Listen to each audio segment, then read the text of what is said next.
It claims we are live. Hello, gang. Slight technical difficulties, but we are here. Nina is there. Jesse is there.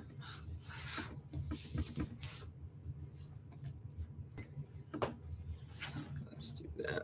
Doesn't matter too much. Cool. I'm going to watch the chat from my phone.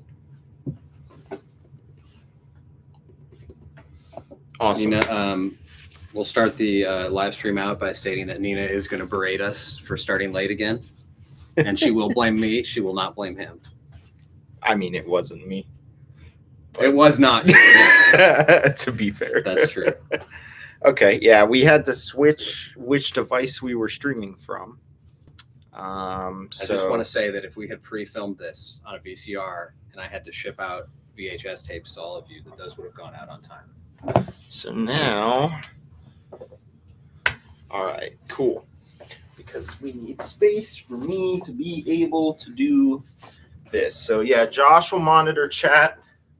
What did I step in? Nothing. That's a good start. It is a good start. Nina says, hi, boys. Yeah. Cheyenne is here. So I'm sure. I mean, the title already says it. I have a full drum set of drum heads to change for our gig on Saturday in Baltimore. Yep, Angels Rock Bar. Angels Rock Bar. New drum heads make the drums sound better, and they make me less worried that they're going to break in the middle of the show, which these ones have been used at a lot of shows. So it is time. It is time. So I'm going to start doing that. And then I know Nina's in the chat. I think Jesse was planning to show up as well. Jesse's in the chat. Nips and Jay, what's up, guys? So you guys can ask questions to me, Josh, Jesse, yes. Nina, your God, and we'll pretend to be your God. I don't know. Anything along those lines. And I'm going to get to work changing these drum heads. Stills is here. Hope you guys are doing well.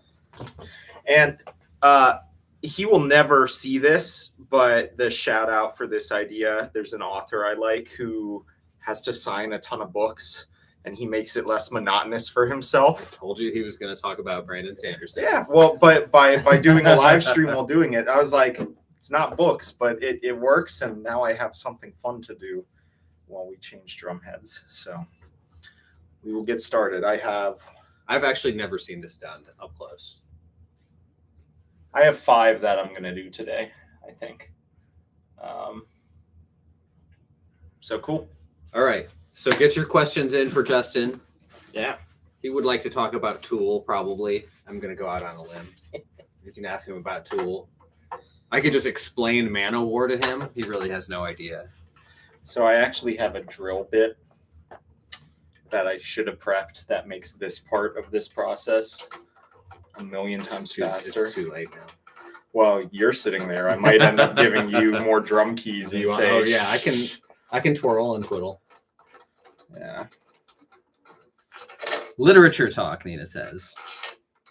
Literature talk. So I should have given myself a little side table. While we're waiting for questions, Jesse says I'm going to do a live stream of myself changing bass strings. It's going to take all of 10 minutes. And I'm going to bitch about the price of strings the whole time. That's appropriate. Do it. Okay. Alice asks, Justin, who was the drummer that first made you want to pick up 6? I mean, technically, it would be my dad, which is probably not the answer people were expecting. But my dad is a phenomenal drummer. And, I grew up with him always playing. I highly doubt he showed up for this chat because that's not like my dad. But if he did, yeah, it's dad. And a lot of my influences came from what he was into at the time. And it really helped out that, when I was a little kid, I didn't have to pay for lessons or anything. We just went downstairs and played. I'm going to go out on a limb and say that when most people hear you say my dad is a drummer, they're thinking that your dad plays in like a blues rock band or like, a jazz trio or a pop band. What kind of music does your dad play? I mean, a lot of stuff. So, he's done a lot of the local cover band thing. Which This is not the first thing you told me though, which is you told me he's in a doom metal yeah, band. he loves like doom metal, but most of what he's played is. It's funny, he's hated the music for every cover band he's in, and I just spilled those beans, but he probably straight told them that anyways. But that's what gets gigs. People want to hear 80s Van Halen and stuff, and it's not that stuff's not cool, but my dad's favorite bands are like Iron Maiden, Rush, that type of stuff. Although now I joke it's because he's getting older, but he just wants to play doom, and it's slow and steady and yeah. Oh, we forgot. We did not put any thought into how to do this, so I'm going to task you and Nina with it. We have all these drum heads that I'm doing. At least one of them will sign and I'm going to have Nina draw something on it, and we'll figure out how to get it and to it's someone. going to be a bigger one. Yeah, it's going to be a bigger one than this one. Yeah. This is the smallest drum on the kit, a little 8-inch tom. I will probably use a random number generator, and we'll pick comments that way. So if you're posting comments, you're more likely to win something. Which normally when I finish pulling one of these off, I like kind of immediately fold it up and throw it out. So you want to start a little pile over there. We're just going to make a mess. Okay. Nina says she's going to live stream herself taking a bubble bath. We got to work up to that, Nina. You can't just go from changing drum heads to a bubble bath. You need something in between, in the titillation level. I'll answer the next part of the previous question real fast, though. My favorite drummers are like Danny Carey. That's why they keep saying I'm going to bring up Tool. Gavin Harrison, Nico McBrain, Iron Maiden. There's a lot of other really awesome ones. Todd Suckerman from Styx is a big one, and I've actually been fortunate enough to take several private lessons from him.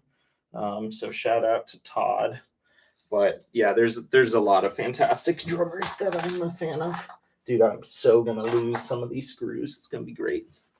I normally do this on my couch, but there's like a table right there. Swirling, more twirling.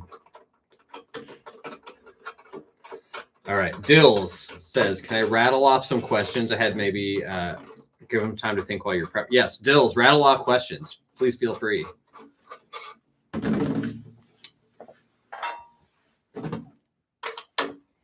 I think, okay, so your dad was the first drummer that you had like a lot of exposure to. Yeah. But was there like a moment, like a record? What about a record that made you want to play drums?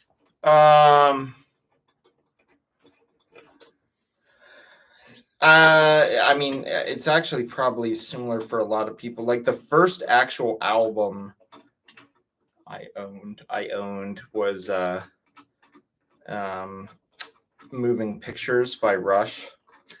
And that's because that's what my dad picked, and he said, like, listen to this and study it. But really it was Brave New World, Iron Maiden, which was when I was a little kid, that was like the new album, right? So yeah. How old were you when Brave New World came out? When was it? 2000? 2000. I was 4. Yeah. Yeah. All right, here you go. You guys go. That was my first Iron Maiden show. It was on the Brave New World tour. I was supposed to see him on the X Factor and on Virtual 11 and on Ed Hunter in 95, 98, and 99. And Blaze got sick both times on the West Coast on his two tours. And on the third time, Ed Hunter, Dave Murray threw his guitar up in the air and caught it wrong and broke his finger the night before. So I missed him. I missed him 3 tours in a row. That's crazy. That's what I'm sure somebody does. Inside of a drum. Normally when I'm changing heads, these are all maple drums. I will take a screwdriver and make sure all those screws on the inside are tight. They don't normally come loose, but they will. And then you'll be drumming and you're like, what on earth is that rattle? Rattle, yeah. I'm not going to do it today. And you watch it's because I said we're not doing it. It's going to have a rattle at the gig. It'll be fine. So Nibs and Jay ask, is there a guilty pleasure? And I see Nibs and Jay are saying we don't generally like the ideal of guilty pleasure. So don't feel guilty. Okay. But is there a band that people may be surprised to know you were influenced by? Like not a metal or hard rock band? Or something really out there? One of my favorite drummers is Jason Moffat, which is his nickname Sugarfoot, but that's Michael Jackson's drummer. Mm-hmm.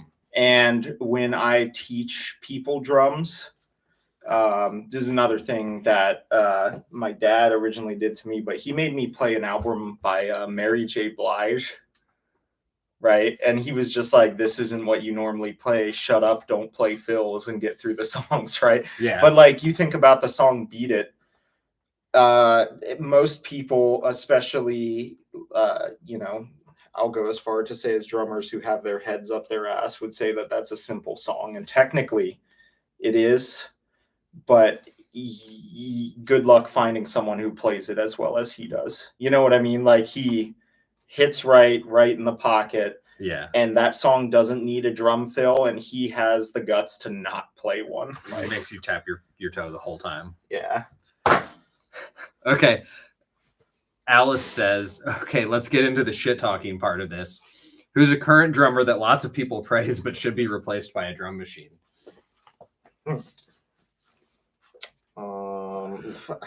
Nobody that we can go on tour with. God, I can't think of one off the top of my head that everyone praises. I mean, Lars Ulrich gets a lot of shit. Yeah. And he's kind of my immediate answer. There's like that jankiness that can't be replaced though. Like sometimes the jankiness is part of the style. Like I say that a lot about KK Downing. Yeah. Like KK Downing is by far technically the least good guitarist of the two in Judas Priest, but he's just got style, and style is hard to replace. That being said, I'm not a huge Metallica fan, so I don't know if I'd say that I think Lars has style or not. Yeah. I don't know. I'll say I don't want any drummer replaced by a drum machine. I don't know. I typically go see bands that I really like live, and a lot of them are bands with really good drummers, in my opinion. So I can't say I've been to a lot of shows where I'm like, that guy needs to go. Alice says Moffat is so insanely underrated and criminally overlooked. Yeah. Morgoth says, how hard was it to make Josh schedule that tattoo? I was never going to back out. And the only reason I didn't get it the first time was because we were expecting them to take like 45 minutes, an hour each, and they took an hour and a half each. So we went long. And my phone died, so it wouldn't have been on the live stream. So I was never going to back out. However, you have to admit it would have been fucking funny if the other three had all gotten tattoos first, and then at the very end, I was like, nope, I'm out. That's what I was rooting for. Yeah, I would have been proud of myself for the Ultimate Practical Book, but no, I am happy to have the tattoo, and it didn't hurt. I was expecting it to hurt.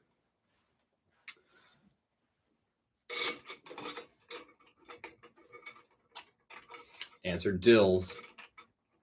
Dills got a jet. No, did you drop your questions, Dills? He didn't. Nina says she would have kicked me in the balls. Well, that would have been deserved.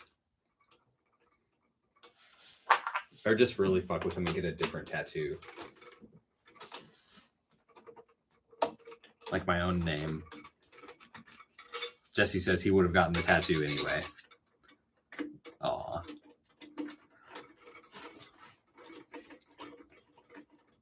Yes, the Spaceballs logo. Absolutely would have gotten that. Justin has never seen Spaceballs. I've seen clips. It's not the same. It's also funny because it's one of my wife's favorite movies.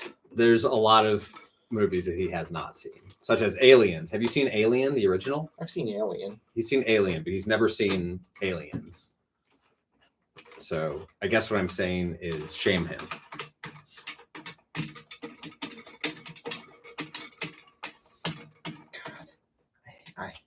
I hate doing this so much. It's so. He tells me tedious. this right before we start, and then I realize that this whole event was just to rope people into going through the torture of changing the drum heads with him. Yep. Yeah, I really like these drum keys. They originally came with a snare drum I have, which was Gavin Harrison's signature model. And then I found a way to get more, which was actually kind of difficult. It wasn't hard for me. I asked someone at Sweetwater. I was like, I want more of these. And they had to go on a hunt and then figure out what to charge for them. But the original snare drum came with two, and they have, you'd think a drum key, a bunch of people have fancy ones, but this little rubber knob up top, it basically, if you have two of them, it lets you get it finger tight without ripping up if you've changed a lot of drum heads, screwing them in like this and getting that thread and the grease all over your fingers all the time. By the time you've done a few heads, it rips up your fingers, but this lets you get it finger tight with the keys. And then basically when I get every single lug to where I can't turn it anymore from this top is when I'll actually start tuning it. I'm so glad I'm not a drummer. I don't want to have to deal with any of this. I'm glad you're not a drummer too. Also, I would be a terrible drummer. Okay, Alice has another question. Open to all four of you collaborating on an answer. Living or dead, assemble your dream band. And I'm going to start and say it doesn't matter what genre you pick. Literally anything. My pick is John Lord from Deep Purple. And you can put Hammond organ with him playing it on any style of music, and he'll make it better. And he'll make it awesome, even if everything else sucks. So I'm going to go John Lord on Hammond organ. Now we have to start assembling our dream band. Oh, we all pick one, or we all have a dream band? We're starting with everybody picks one. Well, then I wouldn't pick a drummer. Right? Wait, are we in this band? Because I don't want to put myself out of a job. Obviously, I should be on guitar. No, we're not in this band. Oh, if we're not in the band, no, just dream band. Who would you sell? What band would you sell your house to go see? And you probably don't know who John Lord is, but he's just a badass Hammond organ player. I know who he is. I want to see Gavin Harrison and Adrian Smith in the same band. Ooh. I don't really care who else is in there. That's all I need. Okay, fair enough. All right. Maybe. Well, let's see what Nina says. Nina and Jesse. All right, Jesse, I guess you're going to pick a bassist. No. Well, now we're fucked because Jesse picked the vocalist. And that means Nina has to pick a bassist. Nina, I'm gonna make this easy for Nina. Name one bassist. She's probably gonna say Geezer Butler or Steve Harris, which is fair.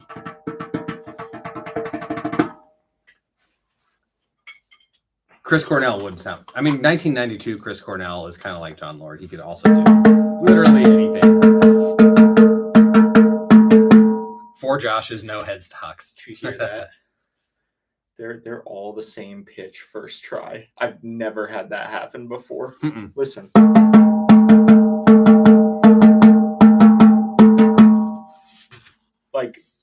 Could you hear any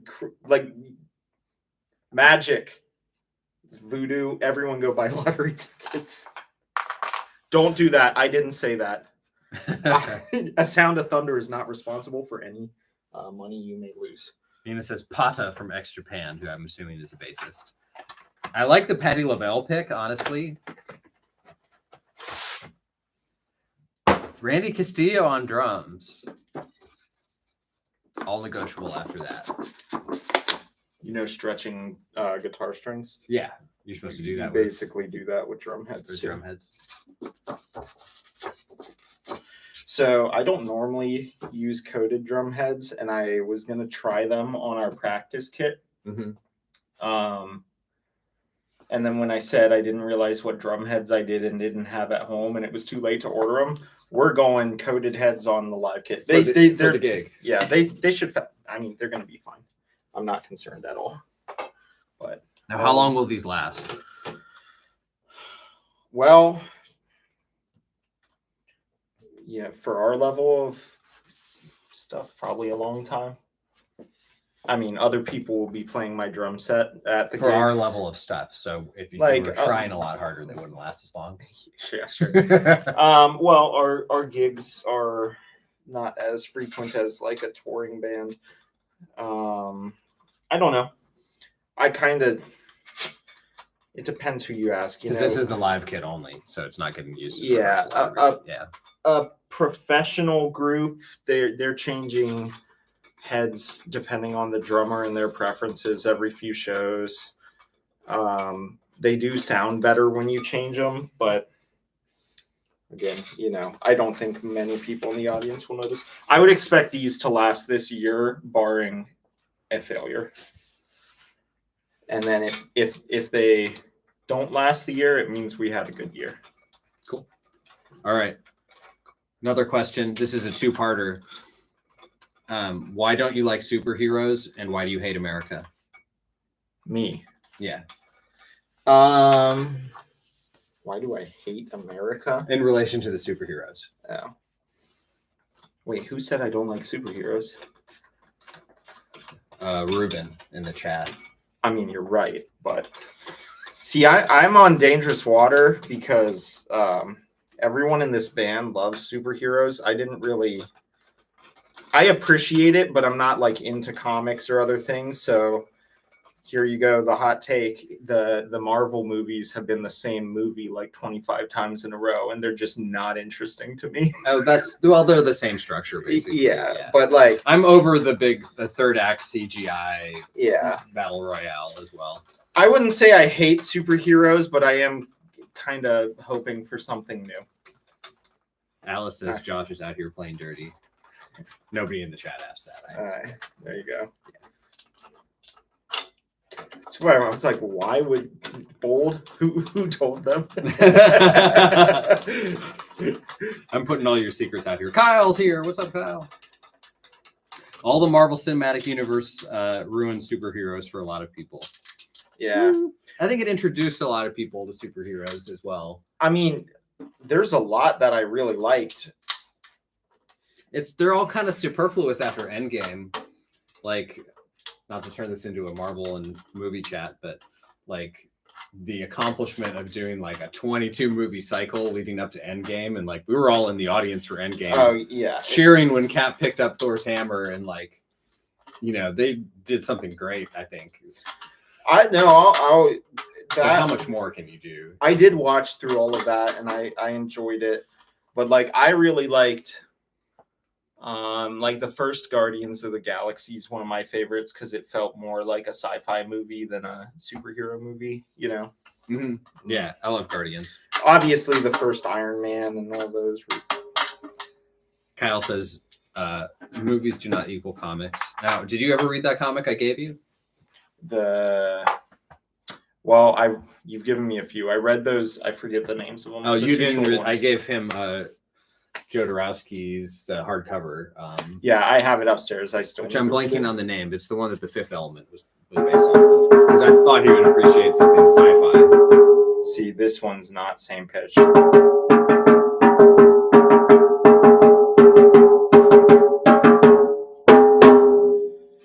This drum is also not supposed to be, I don't like them tuned this high. So you're telling me that drums have pitch? Yeah, I'm over tuning it so that it relaxes, and then I'm actually probably gonna throw these on the rack and play with them all week to kind of break them in. Would you ever get a tuner out and tune your drums to specific notes? I have. To me, it took a lot of time for the same result that my ear kind of gets. Mm-hmm. Never felt like more in key or whatever. Like if we were in the studio and we really wanted to for a song, but have you ever noticed? Like, no, but I'm just curious. Like, you know, if you're in Iron Maiden and like, could you tune every drum to a pitch in the key of E minor so that they're all at least like? Yeah. What are you saying? Yeah. Sorry, I'm drowning them out on purpose. Always bound to happen eventually. Winter Soldier is peak. See, I told you people love Winter Soldier. Now that's Jesse. He's always loved Winter Soldier. I did, Kyle. I did give him Saga. That was one of the $1 debuts I gave him. Nina says, I'm ready for Superman. This is just literally just a comic book and superhero movie chat now. I'm ready for Superman with Mrs. Maisel. Yes, I agree. Alice says, I never got into MCU, more of a Del Toro Hellboy. Yeah. Well, Alice, you might like Werewolf by Night. One second. I'm going to blow up the mic.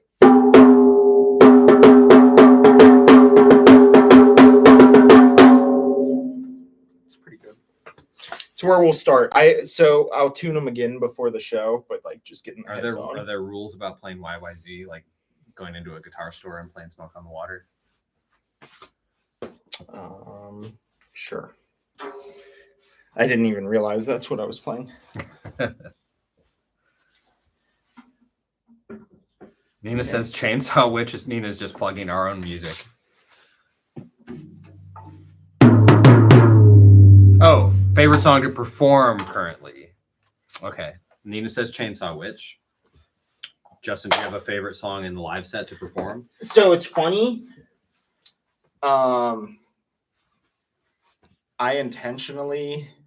We kind of intentionally made the chorus of Chainsaw Witch really hard for me.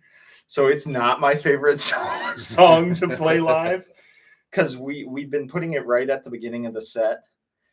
And it's I warm up, but it's, fast and live. It's the right hand is a lot of work. Yeah, it's a finger twister for me. I love the song. I love the song, but anyone where you can't relax. Yeah, I'm not relaxed for it. Well, I can't play it unless I'm relaxed, but I'm not like chill. Yeah. My favorite is Tremble usually, which is a slower one. There's a lot of changes in that song. So, but we've played it enough that remembering it is not an issue, and it's a nice just slow to mid tempo groove that I really enjoy playing. And I get to solo in 3 keys on that song. So, I'll go with probably Lifebringer. Yeah, Lifebringer's a lot of fun. Dude, they actually look really good with the white head. Just everybody called out YYZ. They heard it. That wasn't intentional. And did Jesse pick a favorite to play? Yes, he said in the set right now, Only One Can Rule. I am enjoying Only One Can Rule, but I'm wrestling with it. Only One Can Rule always felt amazing in rehearsal before we recorded it. And then we recorded it and made some minor changes to the arrangement, but we added a lot of layers. So now playing it in rehearsal and live, it's more of a challenge. Like I'm trying to get it now to live up to the studio version that we play it live. So I like the song. It's a good challenge. I think every time we play it, it gets a little bit better. But to me, it's not like as good as it will be eventually.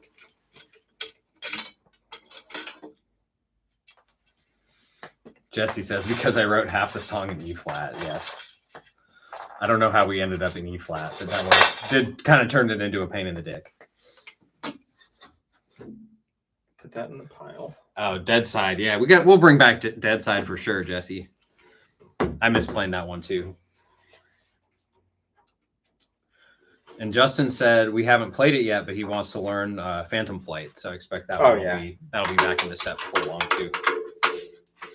I actually did learn it, so. Oh, nice. All right, so I guess we'll be rehearsing Phantom Flight. I'm having a lot of fun playing a song called Legion of Thunder right now, which is on Queen of Hell Initium, but not out yet. And we're actually debuting that one on Saturday. That one's a lot of fun for me to play. I'm proud of that song. Is anyone in the chat right now close enough that they'll be there Saturday? I know there's probably not. Well, I know there's a couple people from Maryland/Baltimore.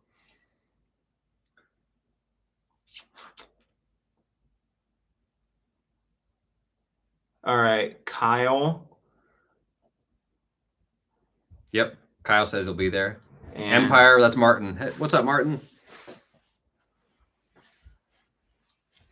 Typing is hard, yes. All right. Well, North Kakalaki. Unfortunately, typing's hard because what I was gonna say, I was expecting there only to be like one. This one's Kyle's. That makes that easy. We can give away another one, but this drumhead can be. Are you Kyle's. saying he gets one just for coming to the show? And commenting first that he was coming to the show. Yeah. Oh, all right. The drummer has decided.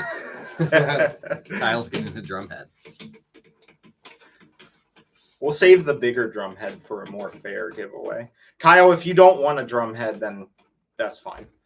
But well, I think he wants it because he just wrote "fuck yeah" in all caps. Oh yeah. So all right.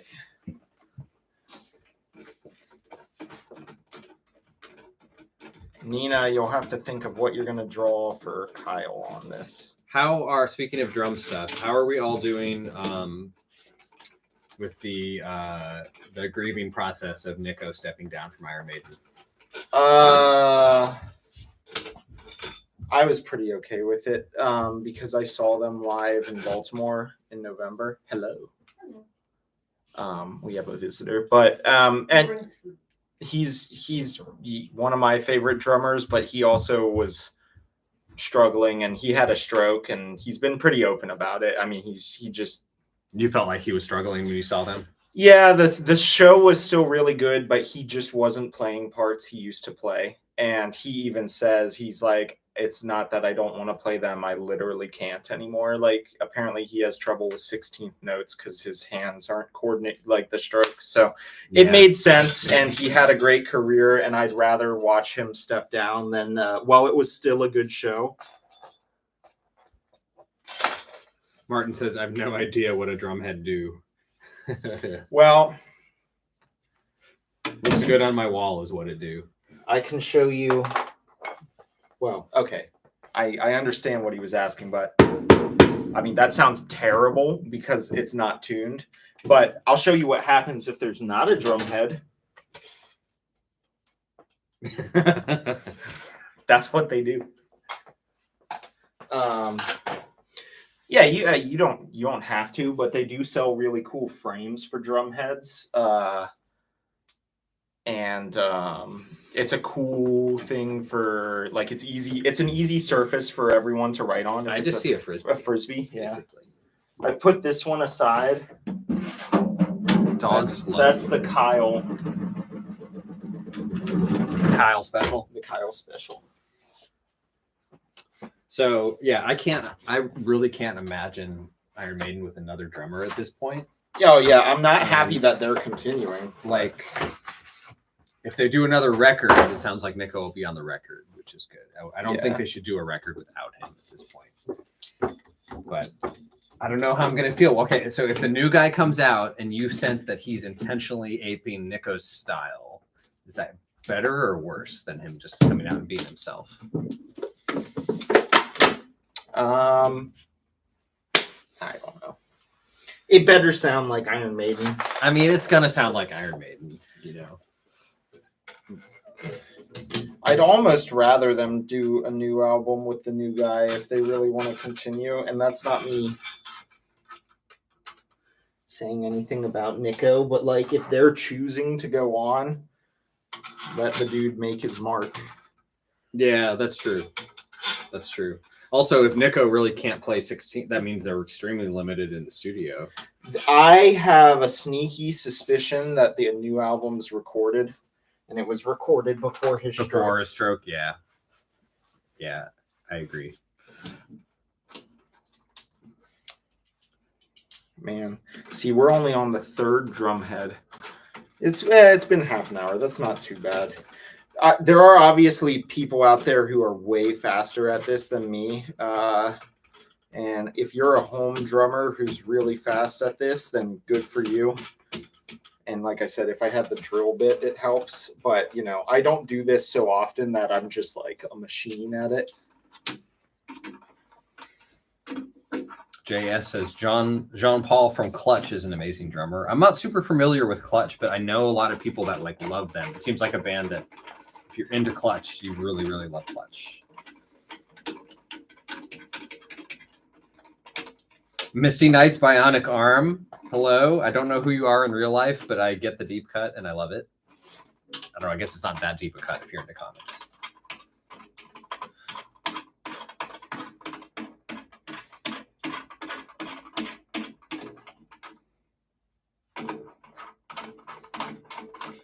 Kyle asks, Nina, do I have your approval to run Arms for Warrior tanking in UBRS? And I just want to say that I have no idea what the fuck you're talking about.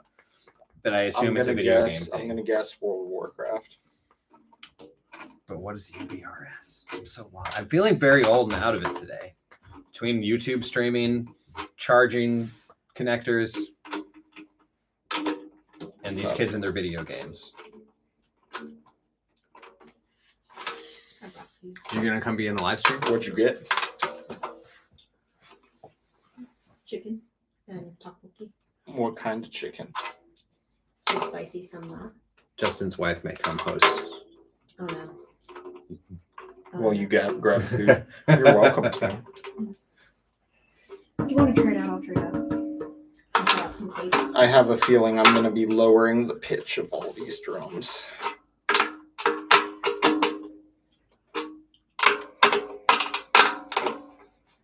Alice says they can literally replace everyone except Adrian and Dave, and I'll be okay with it. I don't know how you replace Steve.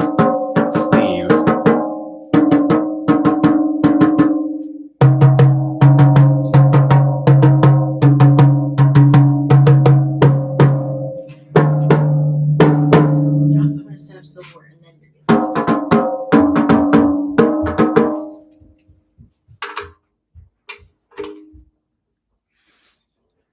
We've been called nerds. Nina's going to replace Steve.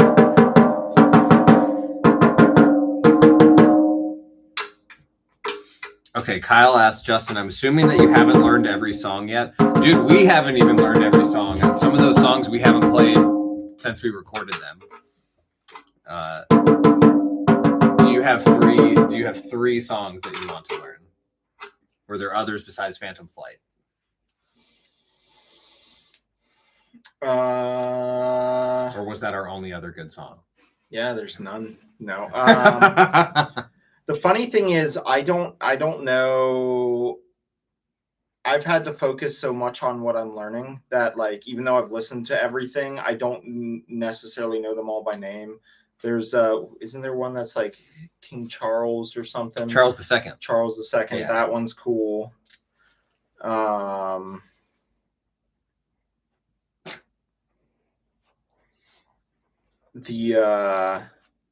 and Martin want you to say Blood Vomit. Well, I've never heard Blood Vomit. That's not even recorded, right? No, it is. It's not on streaming though. The good version of it is not on streaming Yet. It's on a CD. We were holding it. It's special for the Kickstarter folks, but Nina really wants us to put it out. She views it as a philosophical defeat of me.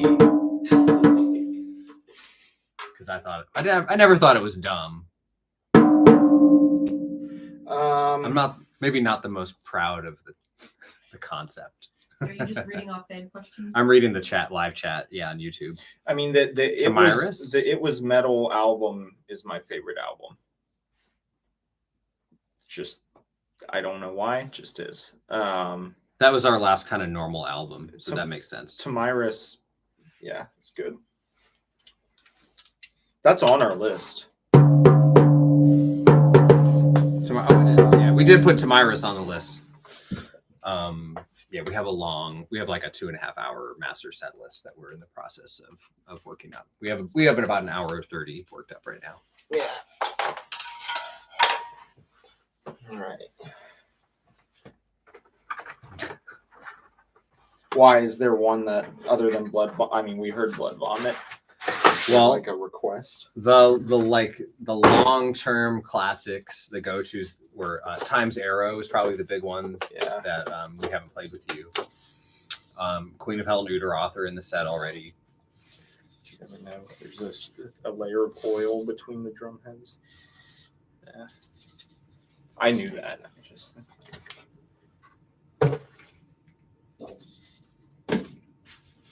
waterbed. So satisfying. It's not like a waterbed. It's very much not. Ooh. J.E. asked Nina, what's your favorite song to sing? Favorite song to sing is hard. Maybe Tremble? Yes. Except I can't get Nina to sing that one part that she sings on the record in the last chorus. But she's going to sing it this Saturday. My favorite song to listen to Nina sing is just the chorus of A Sound of Thunder. Mock from Toledo is here. Hello. So we were talking to a RPG game company about doing something a few nights ago. And I can't tell you the name of the company or what we were talking about. But just so you know, Mock, there's a really cool guy that works for a really cool RPG game company. And it turned out he was from Toledo. And we talked about Toledo. He found out I was from Ottawa Hills and called me rich.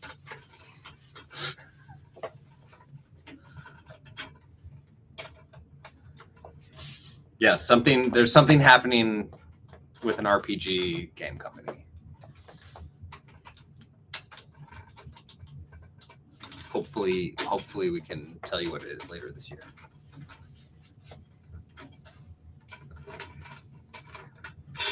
This is really fascinating, Justin. This was a good idea for a stream. It's not about what I'm doing. Now it's a Hot Ones competition.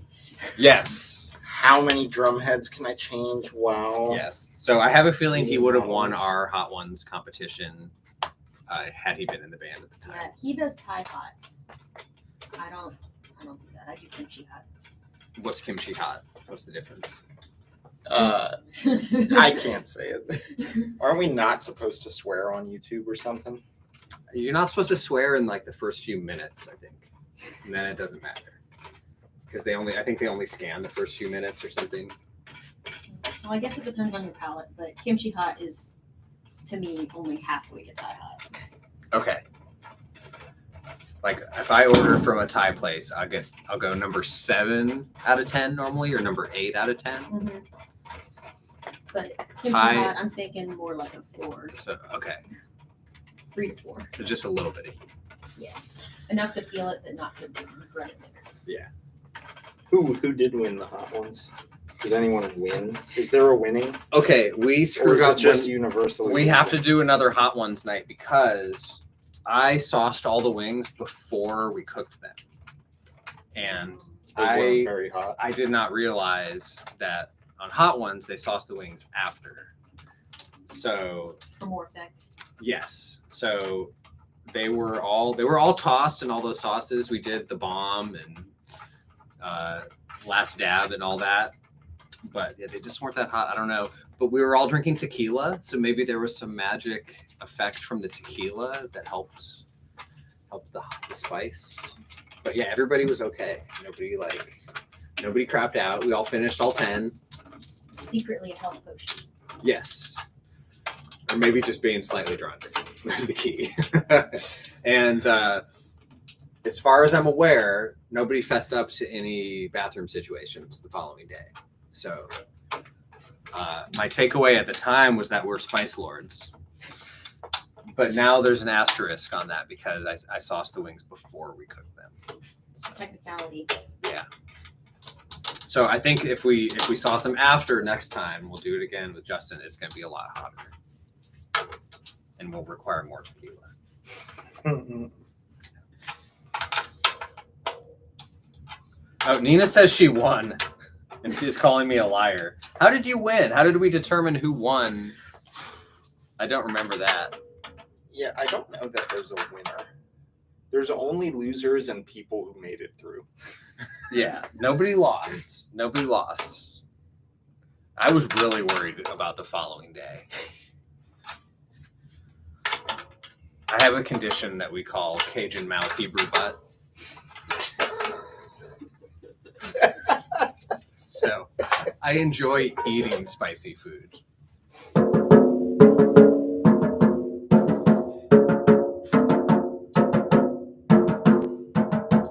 Matthew Lewis says, "Hey bros, how are you? We're good." Sorry. Oh, wait, actually, I'm not. This is why we're here. Actually sounds pretty good. Have we ever played My Name is Doom live? Yes, JS. We used to play My Name is Doom live all the time. Hold this. It was a regular in the set. I got But it. not from the bottom. Uh, We got to do a. They're very high pitched right now.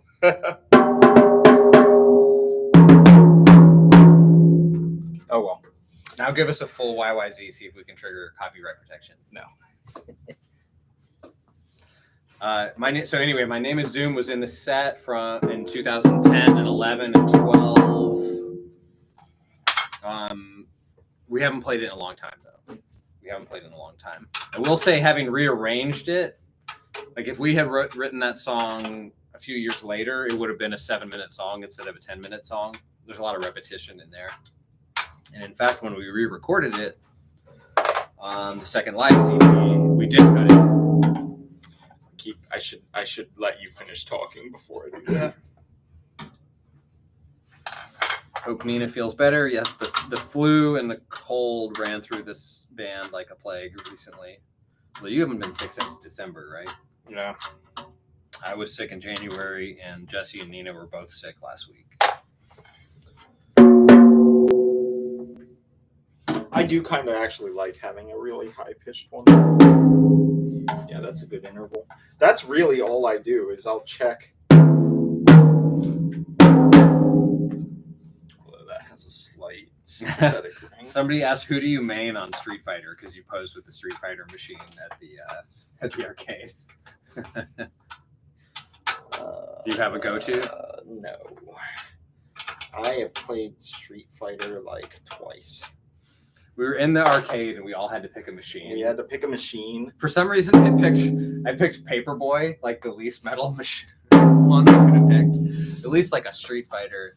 Even if you don't play Street Fighter, like Street Fighter sounds cool. I feel like even Frogger is more metal than Paperboy. Yeah, Frogger's totally metal because he gets Frogger. squashed and turned into a bloody stain if he loses. Paperboy, not so much. I think I picked it subconsciously because I used to be a Paperboy. So I could like relate to the hazards. Mm-hmm.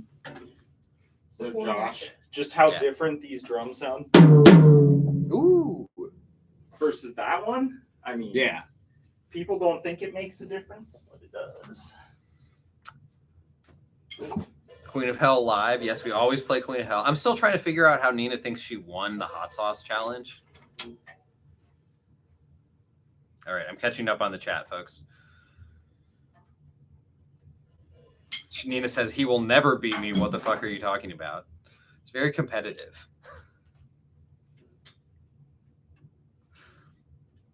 I think I could go toe to toe with Nina while eating, While eating. but I think she would be in much better shape the next day.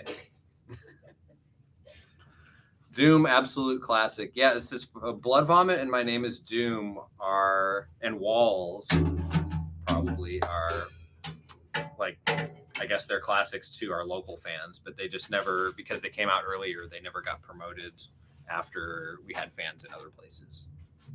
So if you know us from later on, you probably missed those songs. You go check out My Name is Doom from the second Lives EP, preferably not the Metal Renaissance version.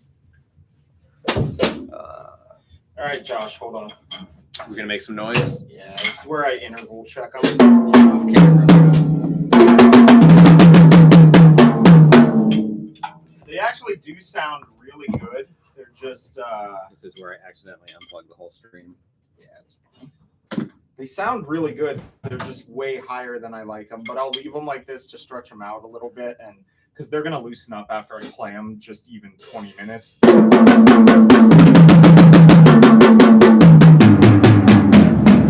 can hear the older heads on that. Yeah, actually, they sound really good. Who knows? Maybe I'll leave them like that.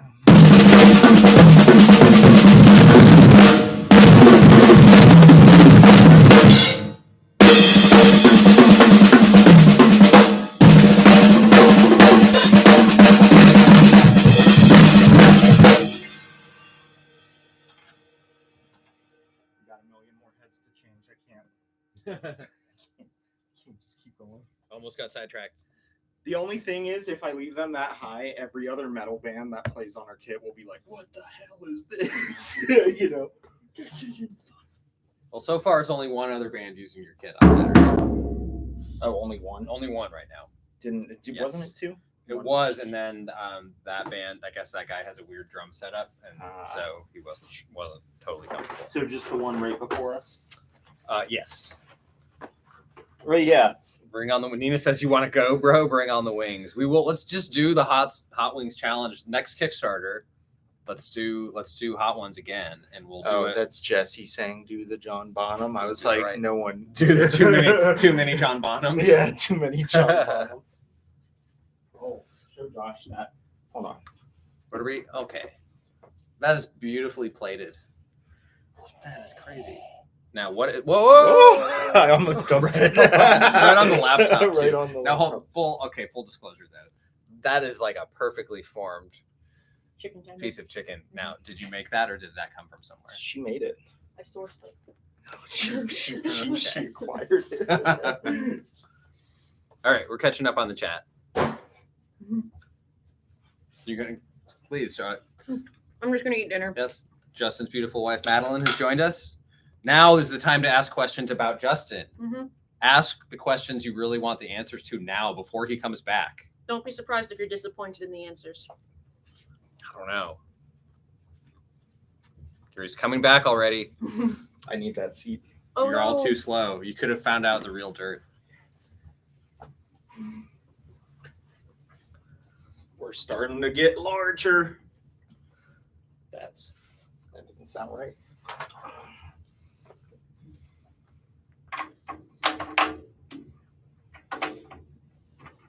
Now I'm just lost on some of the ridiculousness in the chat. Mm-hmm. Reported him blocking. What are we blocking and reporting? Mm-hmm. Something about strippers.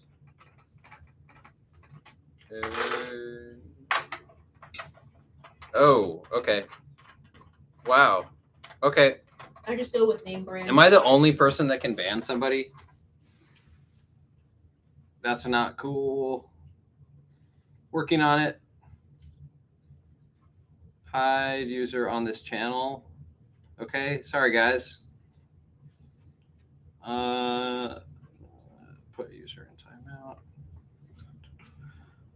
Okay, that's been hidden. All right, well, fuck that guy and fuck everybody who thinks what he thinks. Oh, wait, is that the same Chris that put that together? Yes, Chris. It's not going to stay at my house, but we put it up for this. We so we got a lovely gift package from Chris in the chat here, and Chris, we did take video of everybody opening it yesterday. I've been pretty busy since we ended rehearsal, so I haven't put it together yet. But this lovely quilt with all our album covers was put together by Chris and his mother, who is also a quilter or just good at sewing, but is really, really cool and one of the coolest gifts we've ever gotten. And so thank you very much. And as well for the other stuff, the little cheapy Shadow Man drawing is like one of my favorites. I love it. Can we zoom in on it? Yeah, let me get up there. Well, you could just pull it down. Yes, that would be simpler. Wear it like a cape. Yeah. Don't put your dirty hands on my laptop. I'm gonna wear it like a bath towel after I shower. Guitarist.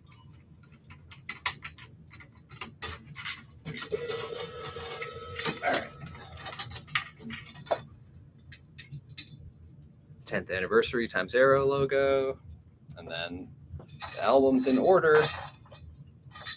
You can tell I'm OCD because I'm trying to level it.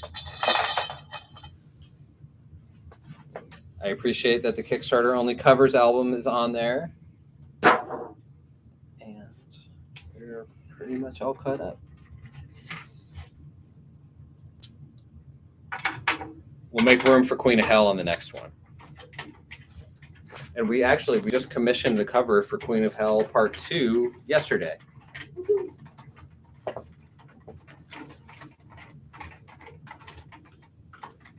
watch. He's gonna step on that drum head. Me? Yeah.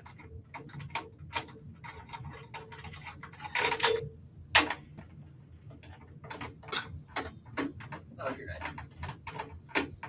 If you go get some food, I can trash talk you for a minute. I don't trust you enough to leave the room. I'm pretty trustworthy. In all honesty, I tried giving you some abuse when you joined, and I'm still feeling out. See, here's what he didn't know when he joined the band, was that Chris took an enormous amount of verbal abuse from me for 15 years. Because I think he loved it. I think he genuinely seemed to enjoy it. So we bagged on Chris at every rehearsal, pretty much the entire history of the band. Chris is from that generation.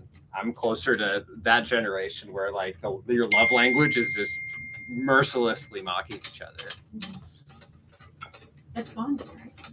Yeah. Yeah. But I don't know what's wrong with your generation where you want to be nice to each other. It's just totally alien. The world's not enough. I don't want to be nice. No, you're lucky because your generation is not as damaged as. Yeah. I mean, you're damaged. Don't get me wrong, man. You're excessively damaged, but not like my generation. Definitely different. After this, there's only 2 more. Wow. Well, 2 more drums. How many have you done? 2?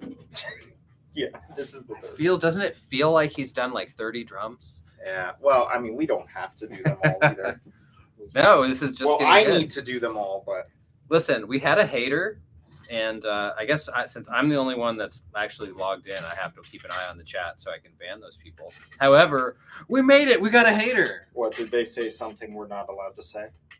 Oh yeah, it was awful. I'll tell you later. It was genuinely awful. And we're talking about Iris Divine. Iris Divine, sadly on hiatus in the area, but genuinely considered, I don't know, I'd say they're probably the most respected band by other musicians around here. This awesome level of musicianship. You really joined the wrong band. But there's going to be way more dragons and wizards. How did I join the wrong band if they're on hiatus? Well, that's a fair point. Actually, their drummer and bassist are looking for other people to play with right now. So if you're in the area, you should snap them up because they're awesome. All right, I'm catching up, y'all. So something about strippers. We've already been there. Reporter blocking it. Okay, now I understand why you were talking about blocking people because I had missed that part. Sorry I'm late. My net was out from -80. I'm sure it has already been asked, but how did you find Justin? It has not been asked. No, it has not been asked. How did we find?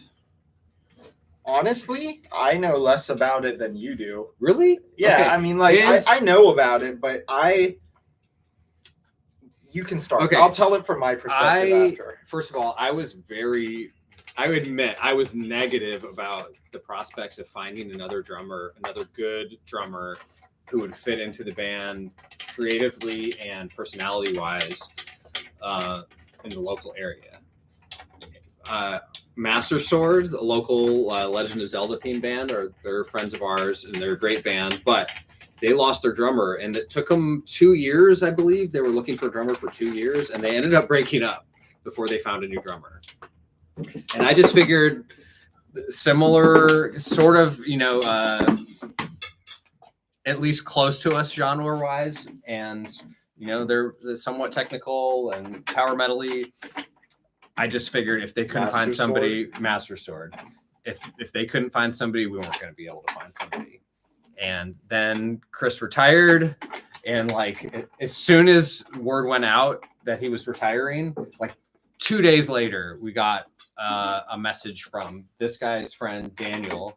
Who's in a death metal band, Age of Ruin. Yes. But Daniel does some of metalcore, isn't it? That wouldn't say death metal. Yeah, metalcore. But he's He's a really good guitarist. And a very big creative force in the area. Like, even if it's not his band, he hosts so many shows for highlighting local music. He runs the sound and promotes the shows. I doubt he's here, but huge shout out to Daniel Fleming for being a cool ass guy. So Daniel from the band Age of Ruin put us in touch. He just had heard that we were looking for a drummer, and it just so happened that the timing was perfect with you, right? Because you had been So telling him you were looking for an original band. Yeah, I played in an original band in school, and then we didn't have a falling out or anything. We all just moved, right? Like life. And at the time, I didn't realize how lucky I was that I was in a band with musicians that were that good, that just got along. And Josh has met one of them. It was kind of cool. Josh, Brian from my old band and I jammed when he visited. He lives up north now. And so I was talking to Daniel, again, mutual friend. Daniel and I met because we had the same guitar teacher, and he was the slot right after me. And so then I didn't realize he was, local and lived right by me. So he and I jammed some. And I was telling him, I really want to be in a real original band again. But I made my band last time, got really lucky that we just got the right people at the start. And I really didn't want to go through the process of finding new people. I was like, what am I going to do? Like Craigslist or something, which no crap. That's how you found Jesse, right? Like, Nina, we all found each other through Craigslist. Yeah. So I'm not like crapping on that as a medium, but how many bassists did you go through? It was not as many as we're joke that Jesse is like the 9th bass player or something, but it wasn't really. It was Chris Willett, TJ Marstiller, then Chris Willett returned, so I won't count him. Same guy. He came back on a session basis, and then it was Dave Watine, Ben Washburn. Okay, so there were 4 bassists before Jesse, and there was a 5th guy, Corin, who played one show with us while we were auditioning him, and we really liked him, but we liked Jesse more. Yeah. Anyways, I was preparing to, but I didn't want to deal with that. So then Daniel messages me and he said, hey, I know a cool band. Because Daniel, after he and I jammed, he was like hyper obsessive about getting me in a band. He was just like, you need to be in a band, man, which I also appreciate. And didn't they just lose their drummer? Yeah, it's funny. He's got to be so mad. He's so mad. He still wants me to play with them. I'm sure we'll share it, but I actually recorded 3 songs on their new album after they lost their drummer. So, and we get a cut of that for loaning you out, right? Prestige. The Standard, the Sound of Thunder licensing. Oh, okay. Yeah. I didn't realize I was property of a Sound of Thunder. Nina just said it. You're in this shit for life now. Yeah. So he messages me. He's like, "Hey, there's this band. Their drummer just retired. They're all original, and they're local. Do you wanna meet them?" I was like, "Who is it?" So he sent me the link. And then I saw a video online, and then I realized that I'd actually seen you guys live by accident at Salisbury Center opening for Eye of the Nile, the Iron Maiden cover band. That's how most people see us, by accident. And I think I spent more of that show judging your headless guitar than like absorbing what the band like that's the thing I remembered. I was like, do I want to be in a band with a man with a headless guitar? I'm kidding. But well, I still own it, so you're not out of the woods yet. I don't actually care. So we met, and then that was that, I guess. And we went out to dinner at the games place. Yeah. And we talked about tabletop games immediately. So like Yeah. he fits in with us perfectly. Although it's funny that have I ever told you my perspective of that meeting? So Jesse was in Montana. I was like, you're cool, Nina's cool, and Nina's husband Willie, who I adore, was there, but it really felt like Willie was the main interviewer, and he wasn't even in the band. He was sitting there. He was just like, so are you into this? So are you into that? Oh, well, you're going to need to be able to do that to fit in with them. And then, like, whenever I would say something, he would look at Nina, and he'd be like, yeah, you see, now that's going to work. That's good. It's just like, Willie, and I'm probably exaggerating it a little bit. He does kind of have manager energy. It was funny. I was like, well, I think I passed the husband test. I don't know. He did. Willie actually came with Nina to the first rehearsal with the band when she came out to meet us to make sure we weren't creeps. Willie is a fantastic human. Yeah. And if Nina wasn't with him, I would be. So no, I would. I said that with my wife right there. Well, you guys can throuple it up. It's fine. Yeah, I would say with. Will said I was asked to do that. With the possible exception of myself, I would say that really, really excellent people is what A Sound of Thunder has in common, including the band wives, which you are now comfortably yes. average. I'm the asshole. So I wanted to acknowledge that we accidentally got onto the answer to Katarjan's question of local DC, Maryland, Virginia bands. So yes, Iris Divine. I already answered. Age of Ruin, if you're into metalcore at all. And Master Sword, unfortunately, is on permanent hiatus, I believe.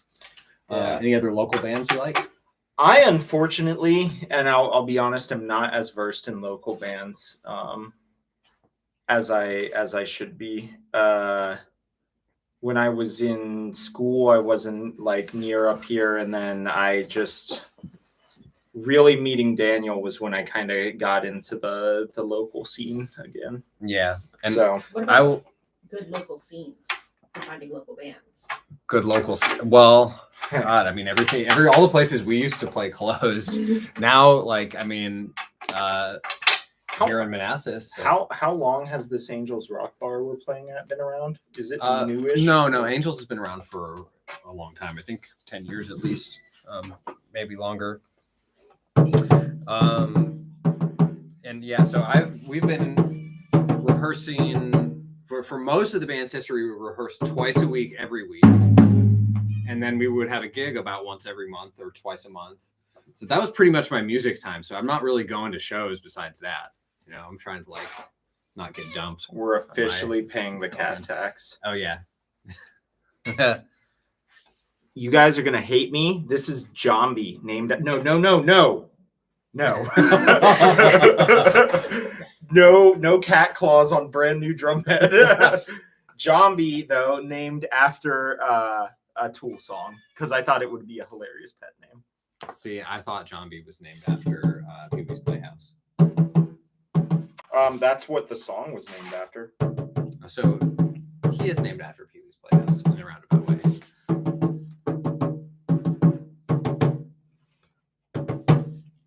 I wish I could pick my cat up that much. She's not a fan. See, you'll get these weird spots where it doesn't bite the edge. And that changed.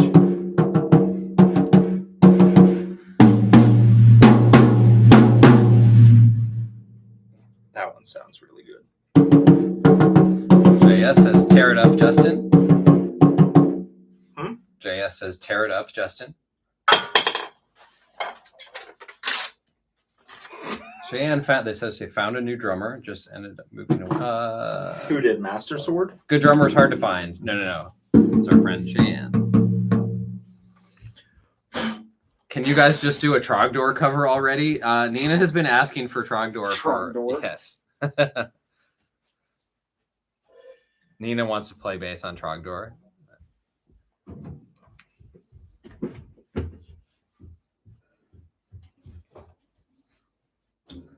Yes, Justin has to help Will paint a bunch of minifigures. Oh, why did I do this way? Just don't worry about what's happening back there. I'm just beating the crap Oh, out yeah. of my instruments. Knight's Edge, who we're playing with on Saturday, is fun as fuck. Definitely recommend them. And fun as fuck and also really very good. Josh, the language. What's the next Kickstarter going to be? The next Kickstarter is going to be Queen of Hell Part 2, which we have titled. And the script of the comic is underway now. The music has been written for a long time. Some of the drums were recorded by Chris. In fact, we thought all of the drums had been recorded by Chris, and then we just decided to switch in another song so that Justin can be on Part 2. So it'll be the Queen of Hell Act 2 EP, 4-issue comic book series, and whatever bonus goodies we cook up to go with that. So we already know we have a bonus album with Initium that's coming out now, and there's another bonus album called The Sound of Thunder in 3D coming out with Queen of Hell Part 3. And we're kicking around what to do as the main bonus item for Act 2 still. But there will be a pre-launch for Queen of Hell Part 2 by May, June, and then we're hoping to run that campaign end of summer, early fall. Like I said, the script is underway now, and we have a badass artist that we're about to announce who's going to start drawing it in March. So things are looking very good. And Dusan Markovic is working on the cover painting right now. Cats rule. I agree, Matthew. I think we all agree.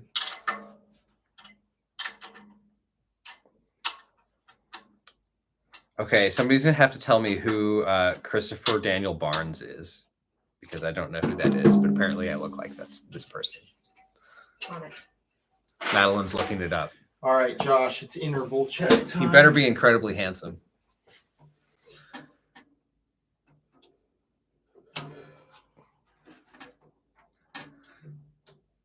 I need something new to go with my Shadow Man necklace and symbol.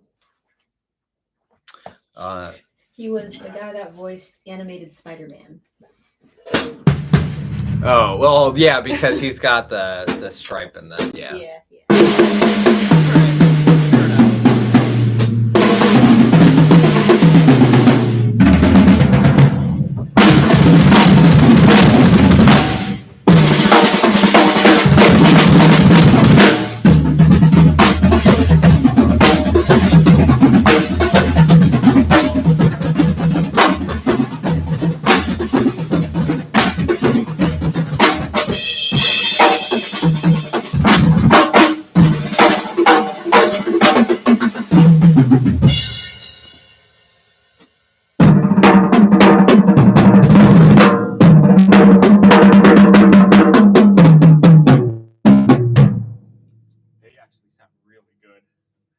I didn't know if I would like these. I'm trying new drum heads. I've always used Remo drum heads, but I've never used the Emperor coated heads. They kill a little bit of the ring, but it's still there. I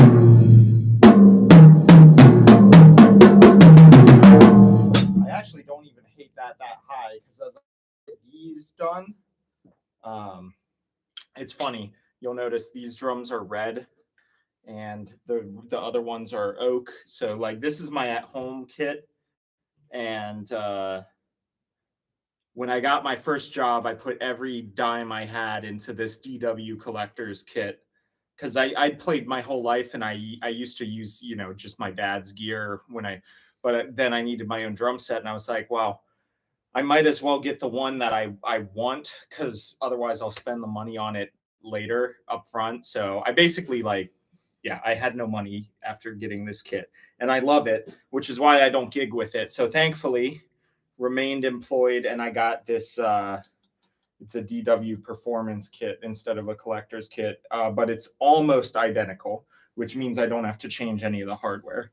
So like now when I'm changing out the heads, I can just take the drums off the hardware and do them out. But yeah, see, like when we were putting this one on, I was like, that's not going to be good. It's too high pitch. But then when you start getting the context and when I know I'll have the lower things there, that'll cut through the band mix well.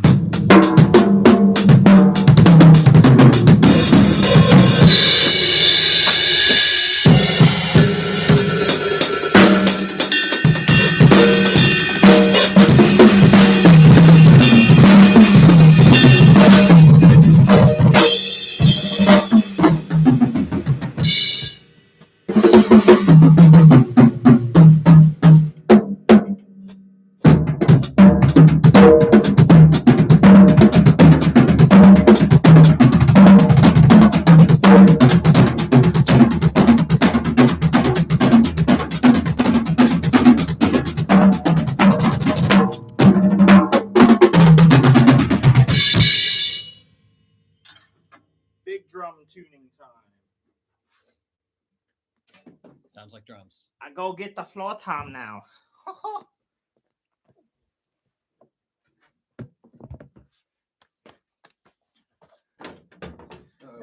Everyone's like, this nerd probably thinks drums are cool. All right, let's catch up on the chat. Somebody says, do you have neighbors? You pretty well sound insulated down here, right? Well, 2 of the walls are under the earth. Yes. Have you ever gotten complaints? That's why 2 of the walls are under the Earth. Okay. Since then, no problems. Watch out.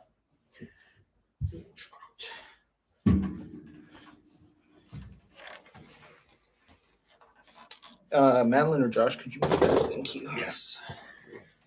You don't need that anymore, right? Oh, we still actually got some people there. No, Yeah. I don't need it. I've got 2 more drums to do. They're big. Yeah, so I don't know, another 30 minutes or something. I'm not going to do the bass drum tonight. I have plenty of time for that. And I hate changing snare drum heads because they're the hardest. The top head's fine, but the bottom with the snare wires sucks. Willie says now play both drum sets at the same time. That's pretty easy. You just make it one bigger drum set. It's like pushing 2 tables together at a restaurant. Yeah. Good night, Kyle. We've probably already missed him.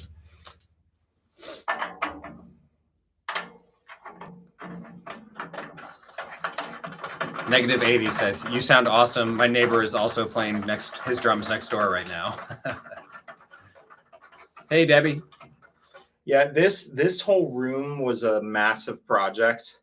You can see the sound tiling. I did get noise complaints, and what was funny is I was so paranoid about it that I would only practice drums at 4 p.m. 5 p.m. Like I would never do it late. And even if I only did it for 30 minutes at a reasonable loud hour time, I would get a complaint from, I won't name names, but yeah, clearly it was my wife. But anyways, she's not the bad one. So because of that, I almost stopped practicing because then all of a sudden this thing that I loved, it was anxiety to play it, right? Which really sucked. And this whole basement was incredible, was unfinished. So when we finished it, we picked this room for the drums. Honestly, it's kind of a weird shape, but we picked it because this room is the most fully underground. And we put a foot of insulation in the walls. So these walls are off with we just tried to make it as dead as possible. It sounds pretty good in here when we jam in this room too. It does sound good, but outside in the house you can hear the whole drum kit. But now outside I have a voice recording of the birds were significantly louder than the drums. You could hear the birds and you could barely hear the drums. So now if I get a noise complaint, I'm going to call every time you mow. Yeah, every time you mow your lawn. I haven't gotten one since though. Billy in Disguise says, "What kind of cymbals do you prefer?" I use all Peisty. There's no super strong reason for it. Now I'm unwilling to change. But most of my favorite drummers played Peisty. I know there's some, incredible Zildjian and Sabian, and I see a lot of more modern players using the Meinl cymbals because they have a lot of like effects cymbals and stuff. How much progress has been made towards making all the cymbals purple? None. I'm pushing for all purple cymbals. It's possible they make them, but it costs money. Imagine how much you could increase the tone. I could increase the tone a lot. Yeah. Is that just permanently on our Instagram, or is that one gone forever? I don't know. I bet you a bunch of people don't get that. It's okay. We're establishing it. We're in the establishing phase. Billy says E-drums are great. Yeah, this is an unfounded bias. A lot of modern E-drums are fantastic. But like I had acquired this acoustic kit that I really wanted to play, and it was going to be admitting defeat if I got a electric drum kit. That doesn't mean I'm opposed to them. I actually they're in a box right here, right next to me, some really cool electronic drum pads that hopefully you'll hear in the future. I'm still kind of learning how I want to use them, and then we actually have to jam with them as a band, but it should open up some new creative outlets. So we'll find out. Billy says Stuart Copeland plays blue pasty cymbals. Yeah. So the reason they keep joking about the purple is Danny Carey's signature ride cymbal is purple, which is the ride cymbal I have at Josh's house at the practice space. And I took that one with me to record Chainsaw Witch. So I made a video joke like that. The only reason the song sounded good was because the ride cymbal was purple, which is just true. We know that it made all the difference. The tone comes from the purple. What's funny is our engineer and producer, Kevin, the one thing of all the things I commented on, or that he commented on, is he's like, I really like how that ride cymbal sounds. It's nice and dry, and it's got a good bell. And I was like, just laughing because of the purple tone joke. It is just a good ride cymbal. The Stuart Copeland one is awesome. I don't own it. I wish I did. It's very similar to Nico McBrain's, which is what's right here. Negative 80 asks, what has been the toughest Sound of Thunder song to play on drums so far? I'm guessing Chainsaw Witch. No. Chainsaw Witch is, again, it's especially live. It's just the chorus at the like power level we play it. If you're not loose, your hand will tighten up. But compared to some metal bands and stuff, even it's not that fast of a drum beat. Chainsaw Witch is physical. For me, some of the songs that I try to play more like Chris played are actually harder, mainly because Chris and I think differently. We're different drummers. I think Josh will verify this is true. I was listening to some of the stuff, and I think at one point I said Chris definitely listened to a lot of Rush, like so much Rush. A lot of his fills. You can tell Neil Peart was a big influence on him. And so then it's like, I'm making the decision, how much do I want to do what Chris did versus my own thing? And they allow me to do my own thing. Now I'm not really like changing the parts of songs. I don't think I've really significantly changed anything. But no, I mean, some parts feel a little different. Some drum. So one of the things I've noticed is, you know, the level of open or closeness of the hi-hat is like just a little different from the way Chris plays stuff. That changes the feel a little bit. Yeah. But we told him to go to town on the drum fills and just, you know, not copy drum fills, except for I think the top of Only One Can Rule. I don't remember where we landed on that one, if it was supposed to be like the record or.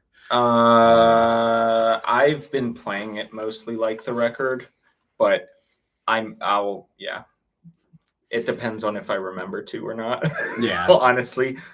For me, when you know, as a fan of bands, it's cool when a player changes out and like, you know, Dio comes in and he doesn't sing the Ozzy song. He doesn't try to sound like Ozzy. Or like for me, Deep Purple, Tommy Bolin replaces Richie Blackmore and plays the solos totally differently. That's cooler than somebody coming in and trying to copy. One interesting thing too is like on a guitar, if you're playing a 6-string guitar, you should be able to, doesn't mean stylistically you have to, but you should be able to nail what that guitarist did if you wanted to.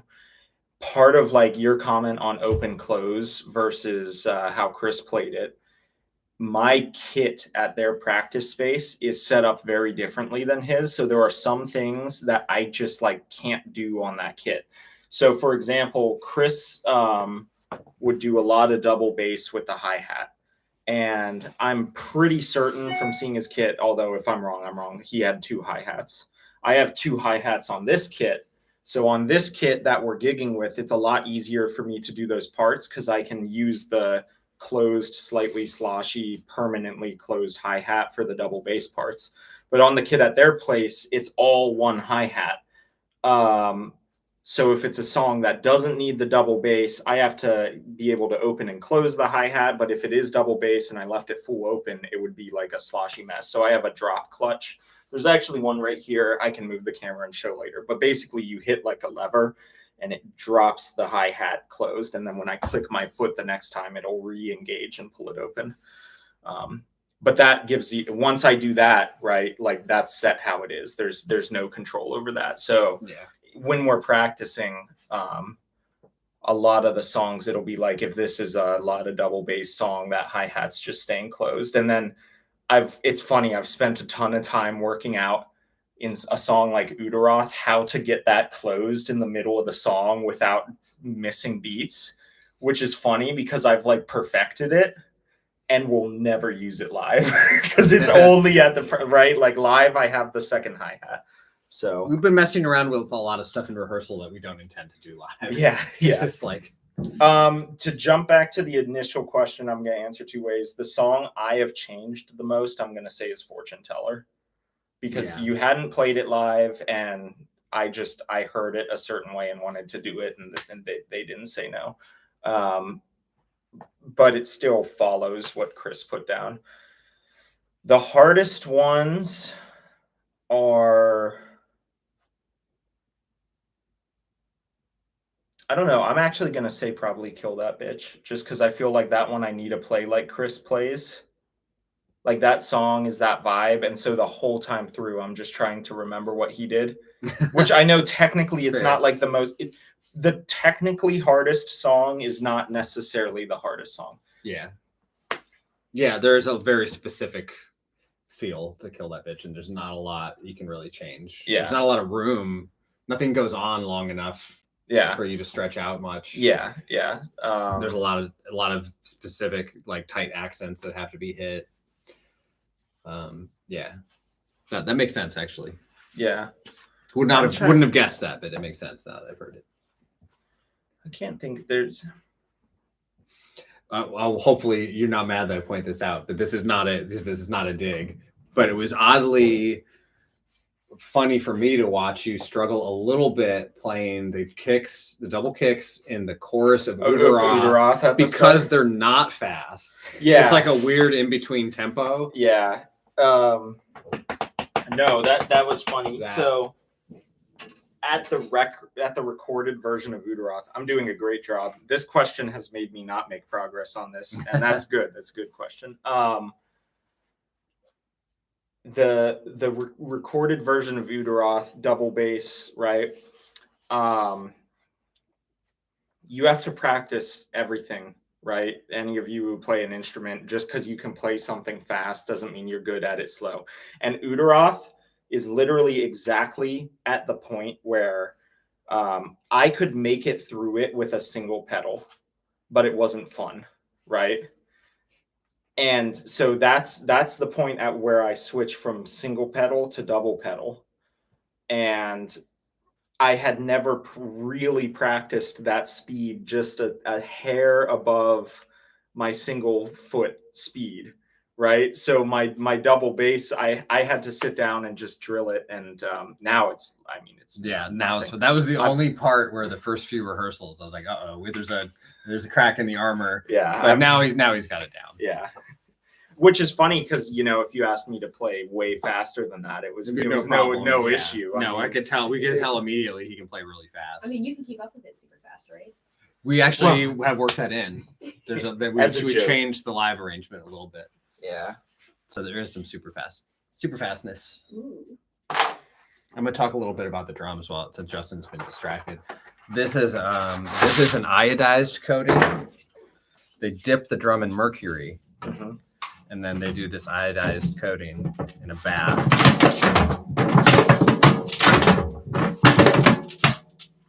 This sounds wrong. It sounds great. This one's supposed to sound punchy, right?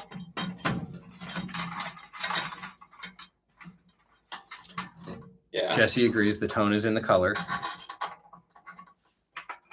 I did play Udaroth with only one pedal for a while. And then I was just like, I don't want to make this hard on myself.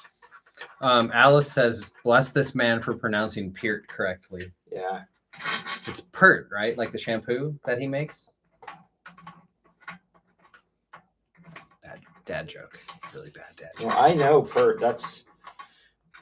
Okay, so Pert shampoo smells like cats to me because that's what my that's what my parents always used to bathe the cats, which is funny because I think you're not supposed to use like human shampoos on because they.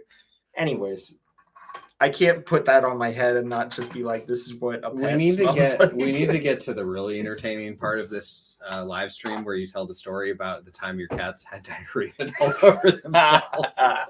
I can tell it. It was pretty bad. Ooh, I heard in probably more detail than I wanted to about How many people are here? what happened. Okay. 21. Alice says, facts as a bass player, it's a mental mind fuck to play a few Tool songs from the Justin era and then play Paul track off Undertow. Are you talking about just like switching how someone's style is? But yeah, I mean, yeah, like they're when I sit down to learn a new song, 50% of the time, and I will preface this is not a dig. Like I joined this band because I liked the music that I heard. I told Chris at his last show that, maybe he was really good at that show. So this is in no way a dig on Chris. But I'm going to phrase it as sometimes when I sit down to learn a new song, I'm just like, what is he thinking? Like, what is he doing? Right. And that you could say that about Chris in a lot of aspects of his life. well, you could say that about a lot of us. Oh, you miss him, you're digging. Yeah. I mean, I'm Chris. sure Chris would hate trying to learn some of the stuff that to me just feels normal too. Like you different player. That's what makes it cool though. If we all played the same, right? Yeah. And then, yeah. That's why I say kill that bitch though. Not Chris. That song is the hard one to learn.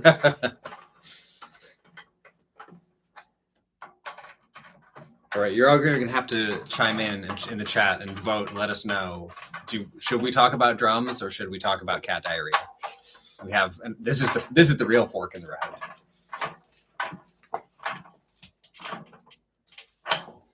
Hear that new head stretch.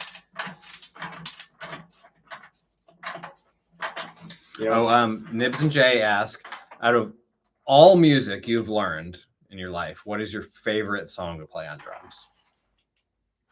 And why is it the Klansman?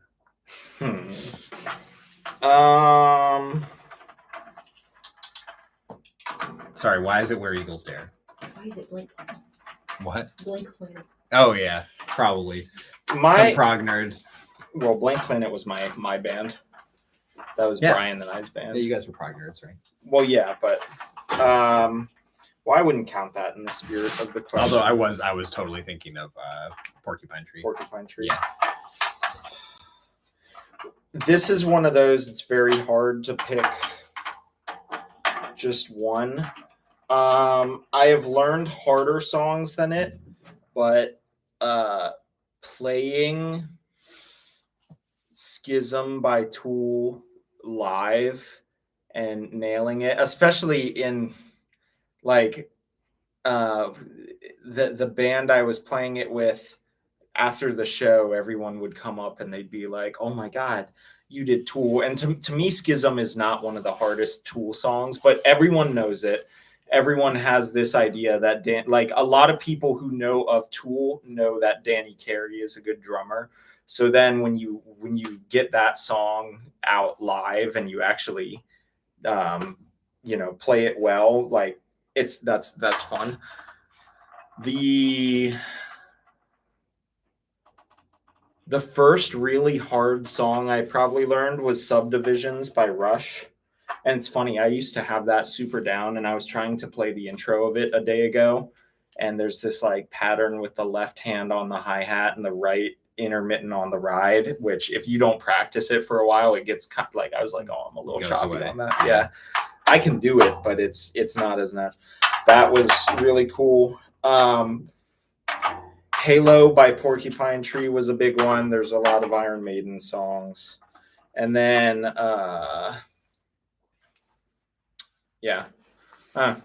there's... Willie says, wait, we aren't here for poo-poo stories? And here I was waiting to hear you say, "Since You've Been Gone." Since You've Been Gone. That's the first song I learned on drums. Kelly Clarkson. Okay. See, when you say Since You've Been Gone, because I'm an old fart, I think of the Rainbow song that they remixed for Guardians of the Galaxy 3, that's actually a really good song. I like that song. Chris Tomlinson says, this was touched on a bit, but I love Josh's recommendations when I'm looking for new bands. Justin, any suggestions on some unknown or obscure bands to check out? Well, I don't know what you know. One I go to a lot right now. They're a mix of, I don't know if you would call them like stoner prog or what, but have you heard of Elder? I think I've told you about Elder. I think I played what you sent me, but I had not heard of them. Elder is fantastic, but you have to like that style. But they're also one of the best live bands I've ever seen. Like just Green Lung. You heard Green Lung? Yeah. I just sent somebody Green Lung recently. Green Lung is fantastic. Yeah. That's like almost my perfect band. Really? Did you know they finally came to the US? I know, I missed them. I wanted to go. Yeah, they were. Yeah, Green Lung is really cool. It's like 70s Black Sabbath, but with guitar harmonies and organ. It's really cool. If you know Wishbone Ash at all, it's a little bit like Wishbone Ash. Wishbone Ash is good, yeah. They put on Wishbone Ash puts on a great live show. If you come to your area, you go see it. Even if you don't like that kind of classic rock, they're worth seeing. It's just a really good show. What has been your favorite venue to play at with ASOT? Well, Justin only is going to have one answer for that because he's only played one show with us. Yeah, and it was that's a good answer. The next one. The next venue. No, we played at Reclaim Arcade, and I guess that is a good answer because that's where you guys came and saw us. Yeah, when he was deciding not you. I guess you had already kind of decided on joining. I guess if we had played a shitty show, maybe it would. I had to be the Willie. So I'm gonna throw out. It's funny. Well, when you guys saw us, I'm told that you told him if you join that band, you'll have a lot of fun. I take that as a huge compliment. So what's funny is I don't think I'd actually jammed with you yet because you were preparing for that show. So we jammed like 2 days after it on that Tuesday. Yeah. And after we jammed, you were like we did 3 songs and then we just messed around. And Josh was like, all right, that was fun. Yeah, you played the songs right, and then left. And then he was like, yeah, so band practice next week. And they never like, there weren't tryouts. I mean, that was kind of the most of a tryout there was, right? And so I'm sitting here and I'm like, I for Madeline will vouch for me. I was like, for like 3 or 4 months, I was like, I don't know if I'm actually in the band or not. Like, were you waiting for a plaque? No, I wasn't, but like, because it was Like kind of a- like, a well, we'll see what the band with thinks. an ID? And then you were like, we started planning studio with Chainsaw Witch, and I was like, I guess I'm in. Like, I have to, yeah. That was months later. Were you really wondering for that long? Well, No, it wasn't that long, but like, Okay. I just think it's funny how you think you didn't hate him, but by just missing one key sentence, you're in the band. Yeah. You basically did for a little bit. Well, we still haven't actually said it, so. pretty sure it says it on this live stream. Our new drummer. Yeah. Damn it. All right. All right. So it's official as of today. It's official as of today, but not before. I had to get a feel with the audience to record that. Yeah. I have seen Five Finger Death Punch. Oh, yeah, wildest show I was at recently. There's another. Like, you talk about local bands. This is not my normal genre, so I apologize if I get it wrong. I swear they're like, is grindcore a thing? Yes. There's a band called Pig Destroyer. Yes, we're aware of Pig Destroyer. Pig Destroyer was a fun show. We'll help him. Don't worry. Pig Destroyer was a fun show. What do you know about Manowar? I Don't just tell me you hear the words Manowar, whether you know about them or not. Just what kind of band do you think that is? a British one. Have you heard of them? Yeah. I've heard of them. I'm certain I've heard some of their They're songs. not too. British, but they are associated with England. Okay. What else? That's Isn't that like a flower or a pepper or something? Manowar? Man of war. It's a jellyfish. Oh, yeah. Yeah. What if I add loincloth to the word salad? Does it ring any bells? I just think of that movie we watched. Baby, yes. The We watched Barbarian. 1987's Barbarians featuring the Barbarian Brothers. And that's actually the perfect association because that's what they dressed like in the 80s. So yes, he's on the right track. We have a complicated, Hold that a second. long and complicated relationship with Manowar, which we'll educate you on eventually. Josh, we have a big drum head. Oh, this looks like the one we should give away. Yeah, there's going to be one bigger one, but we'll save the bigger one. Unfortunately, these new white drum heads would be the coolest ones, but I'm going to use them, so Tough shit. tough shit. You can put a CD behind it. Yeah, Nina will figure out. I'm just tasking Nina, but it can be you. With who's gonna get that drum head? Yes. So after we're done, I will Never mind, Nina, not you. I will I'll use a have to random task number you. generator or some other. I'll go through the chat here, and we'll decide who wins. So we're gonna give away a drum head. And all of us are gonna sign this, and Nina's gonna draw something cool in the middle.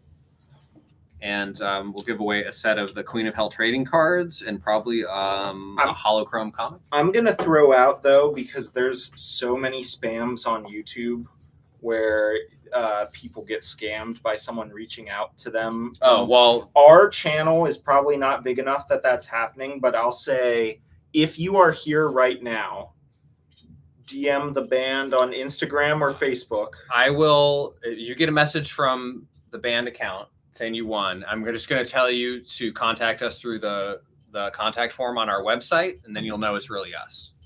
And we're going to cover the shipping. So Okay, if anybody asks you to pay money for shipping, that's how you know it's a YouTube scam. But it'll be our account, and the avatar is the cartoon drawing of the band, the old band. We got to get a cartoon of Justin pretty soon. Actually, there is a cartoon of Justin in Queen of Hell Initium number 4 because the band shows up in cameo, and Justin is in the band, but Chris is also there in the background. And What's I'm really funny, looking forward to people seeing that. I won't say anything. We just found another opportunity to give Chris some shit, and we took it. Somebody says, Al says, Manowar, they sue people. Yes, they do. I do think that's what I've heard them. Oh, Martin says, would you go on 70,000 tons of metal? So for years, we never even applied or put ourselves forward to play on any of those metal cruises or rock cruises because Chris gets terrible motion sickness. Oh, I don't get motion sickness at all. So now we can play on cruises. Except for the pending indictments against Nina, of course. Yeah, that varies by jurisdiction. It's not funny, but it's funny.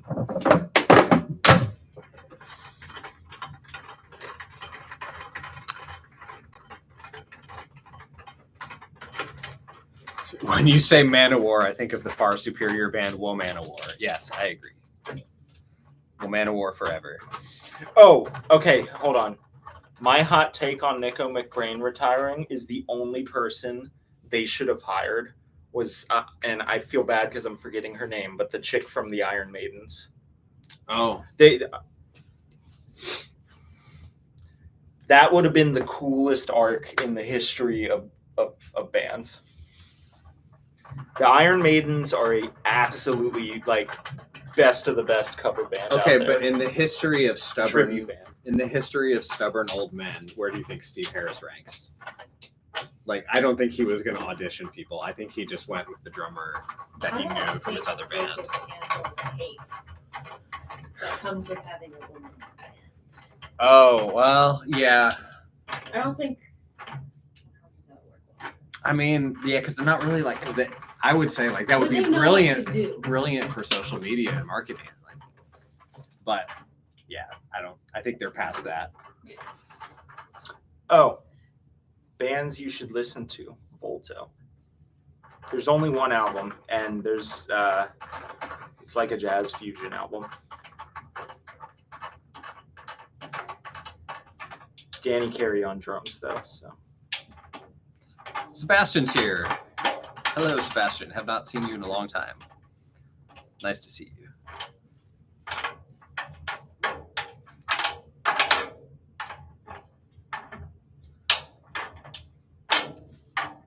Linda McDonald, very good drummer. Kills it in the Iron Maidens. Oh, that's the drummer. That's her name. Linda McDonald. Linda McDonald. Ex of Phantom Blue, Martin says. Nibs and Jay. Luckily, I have made it so I only think of Exo Manowar when I hear Manowar. So, funny story, when we were talking about doing the Shadow Man album with Valiant, they had concerns about us doing any music based on Exo Manowar because they had heard of the band Manowar. And these are people that you would not think would be aware of like metal bands. These are like the vice president of licensing and marketing. But they were aware of Manowar's trademark and there's zealous protection of their trademark.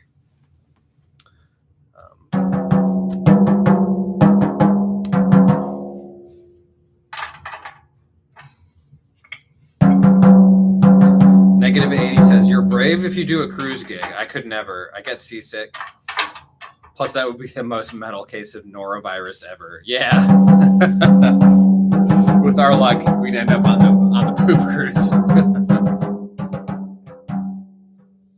So that brings us back to the cat story. Oh, Lord.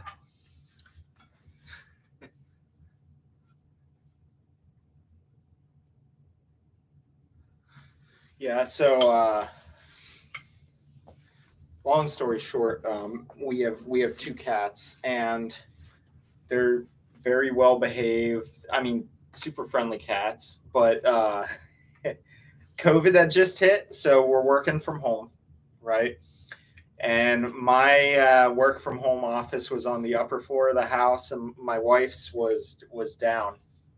So that's only important because the cat comes up and I put a little stool for him next to my computer. So like, rather than getting on my keyboard and just making things hard, I gave him a spot to sit next to us, or next to me. And he uses it all the time. And you know how like our cats are fine being picked up and held, but you know how they just instinctively know, like an animal just knows when you have like actual intent to acquire them, right? Like, Yeah. so he gets up and sits next to me, and I like was scratching his head, and then just the worst smell hit me, right? So I look at him and I lock eyes with him, and he kind of like right, like looks at me, and I took one reach for him, and he bolted down the stairs. And as he bolted, I could see the backside of his body just completely covered in cat diarrhea. So I go racing down the stairs because now all the horror films are playing in my head of just this cat's crap all over our house and furniture and everything. And I'm pretty convinced I deep cleaned like the whole house, but I'm pretty convinced he ran straight to me after his crime was committed. Yeah. Meanwhile, my wife had just started her new job, and her new job was with me at my company. So I had been there a lot longer, and I knew like this team was fine if you were like, hey, I have an emergency, I'll be right back, right? But she was new enough that she was nervous about like ditching on a meeting like that. So the cat, she's on a video call, the cat sprints behind her, and I'm yelling, I'm like, Madeline, I'm like, Madeline, grab the cat, we have an emergency. She wouldn't even like acknowledge me. She like glared at me, and she's like, in a meeting, right? And I'm like, no, like there's poop flying all over our house, your meeting means nothing right now. She ignores me. So I then am now chasing this cat that doesn't want to be caught, like spreading feces through my house. And I finally get him, and it's immediately all over me, right? And I get him up to the bathroom, and we had never, like, we don't bathe our cats. Do you bathe yours? No. Yeah, so I was like, uh-oh, like first bath, Oh, right? God. And I don't have her to help me. And he's freaking out. So I was like, I don't know how to do this. So I locked the bathroom door, and I look at the tub, and I was like, I guess we're going in, dude. And so I stripped down with my crap covered cat and got in the bath with him. And then It was a bath, not a shower. yeah, because if you saw the layout, it made more sense. And then growing up, my mom would bathe our pet cats, and our one pet cat, Hobbs, named after Calvin Hobbs. Yeah. He loved being like blow dried, like hair dryer, right? Yeah. So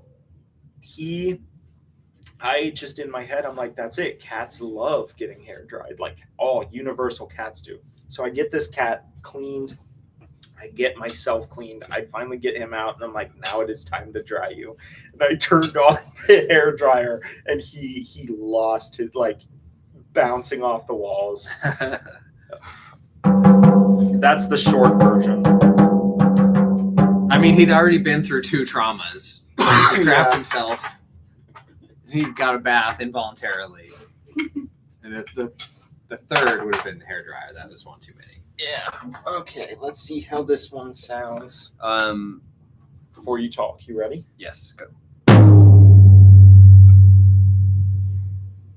Sounds good. A lot of ring, though. Listen to the sustain on that.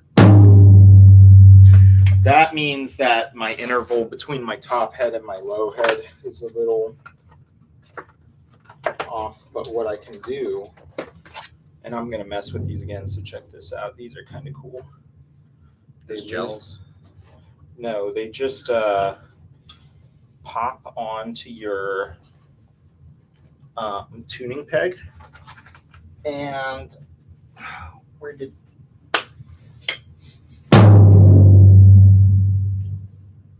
So they kill it, right? Now, if I didn't want that to bounce as much, there's heavier ones.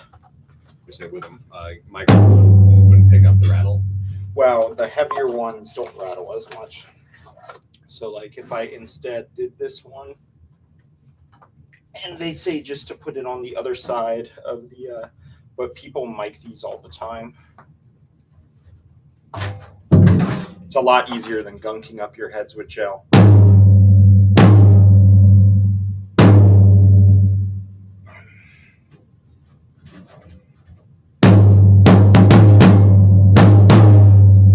But it's pretty cool. Cool.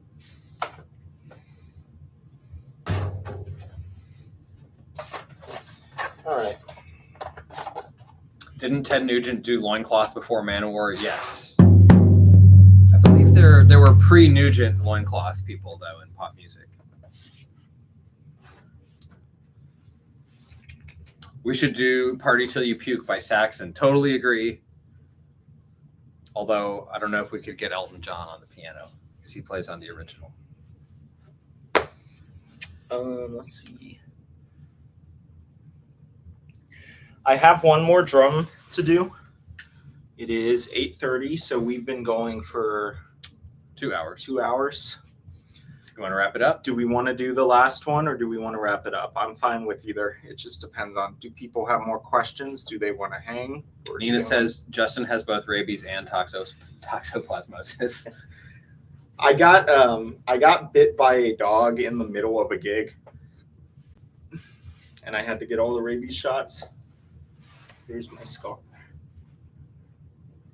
We It's not told gonna him show we it on told him there. to sue, and he wouldn't do it. Could have paid for our next album.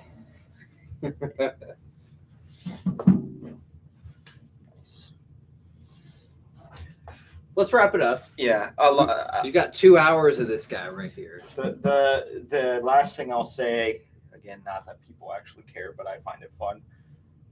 The sustain on a drum, as long as it sounds good, I would rather have it, because you can't add it if you want it, right? Like if you tune it to have the maximum sustain and sound good, you can always take it away, but you can't add it when you need it. So another reason the first pass I do at tuning a drum head, I don't worry too much about the interval between them, is because after 20 minutes of playing, they're all going to be out of tune. Like even with high quality drum sets, which the real thing you get is more tuning range and they hold tune better. I'm not going to fine tune it until like the day of the gig. So Makes sense. I learned things about drums tonight. All right. Any last questions? the dog bite. Dog is a bite story. You got the dog bite story was basically a dog bit. You were playing a gig with your covers band. Yeah, and you and Nina and Willie Yes. came to I see met it. them. And it's funny, in between You were in a long hold in the song. there's one, I forget which song It was it just was. between two songs, right? Or was it in the Um, middle of something where there's no drums? it was in the middle of something where there was no drums. They were sitting off of where I was playing on the left, like eating food. So I, as a joke, like ran over to them. And then when I was running back, there was this dog on this leash, and it just lunged out and bit into my right leg. And it happened so fast, I didn't like I kind of felt like I got punched, not bit, right? Because it hit me really. You remember the bruise? Like it hit me really hard. Well, we all saw it happen, but he just like looked back and then went on his way back to his drum kit. I didn't know what to do, and I didn't realize. And then as I was you were playing, fine. well, the song was going, so that it's stupid, but that show must go on mentality. I was like, I can't think about this right now. Like I drum in about 6 seconds. Like the song was already, if it was between songs. Anyways, then I looked and I was like bleeding all over my drum set. Yeah, we were all like watching, like we at first thought you were fine, and then we're like, oh my God, is he bleeding? Yeah. And during that song, since hindsight 2020, didn't know that I had since I didn't stop it, the couple with the dog took that moment to bolt. So Yep. But what did you learn? That's very important when you get bit by a dog. get the information immediately, because chances are most domestic dogs are vaccinated, and you have pretty much no chance of getting rabies. Yeah, but he But didn't have their info. Since we didn't have the info, you have to get the rabies shots. Yeah, but now you don't ever have to get their info because you're immune to rabies. Yeah, I just get a booster if I get bit. So I'm the one in the band who gets to handle the raccoons. Yeah, you can just go out in the woods and fight animals now. That's why I'm here. So Justin's immune. He's had his shots. So if you want to bite him, yeah, just come up to him after the show, basically. What are some of my favorite music genres, subgenres? That's Homer. Hello, Homer. I don't know if I said hi to you earlier. I mean, metal. I know that's a broad genre. My two favorite all-time bands are probably Iron Maiden and Tool. Which is hilarious because those are like the only two bands that Chris and Jesse agreed on. Really? Yeah. I grew up on Iron Maiden, and as I really started taking drums seriously, you just it's a meme for a reason that like it's Danny Carey. I mean, it's just but somebody in the chat called him a bionic octopus. Yeah. But yeah, I mean, metal's my favorite, but I've done a lot. I like jazz. Not all, but I actually, so I don't really like country at all in terms of like pop country, but I actually really like bluegrass. I mean, I've sent you some of the, you've been listening to like some folk and bluegrass. Yeah, folk and bluegrass. I love. I really like classical music. So I actually have not here, but like a very curated collection of classical music CDs of like different pieces performed by different orchestras, because there's a bunch of different consensuses on like this performance, right? Because that's kind of the cool thing, anyways. So a lot of stuff, but if you, I mean, mostly metal. Right now I'm listening to the new Dream Theater album a lot, because that just came out and I got to get on that. It's fun. Yeah.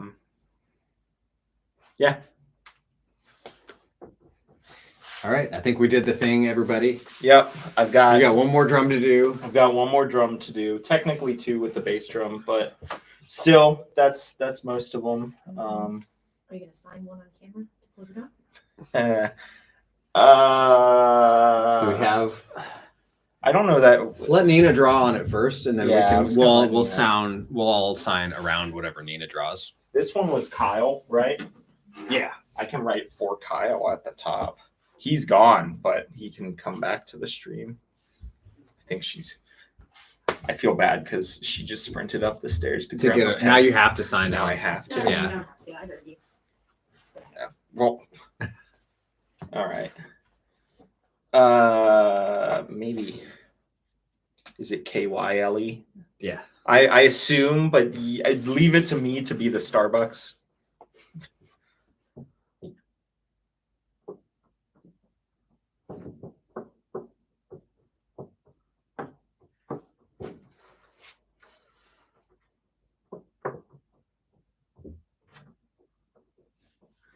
So teeny tiny. So that Nina has space to draw.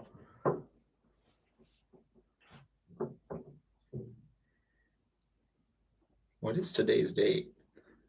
2/10? 10th? Yeah, the 10th.